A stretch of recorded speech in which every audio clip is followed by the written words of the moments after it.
ابراہیم کی ماں کے پیٹ میں 9 مہینے گزر گئے، تب ان کی ماں نمرود کے خوف سے اور اپنے بچے کی محبت سے گھر سے خاموشی سے باہر جا کر میدان میں ایک غار کے اندر چلی گئیں۔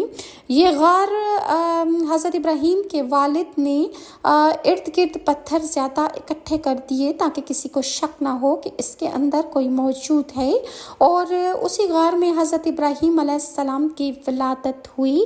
ان کے نور سے ایک دم سے تمام غار روشن ہو گیا اور ان کی ماں خوفزدہ ہو گئیں کہ کوئی کہیں ایسا نہ ہو کہ کوئی آ کر ان کے لڑکے کو مار ڈالے۔ آخر لڑکے کو انہوں نے کپڑے میں لپیٹ کر اسی غار میں چھوڑ کر روتی ہوئی اپنے گھر کی طرف چلی گئیں۔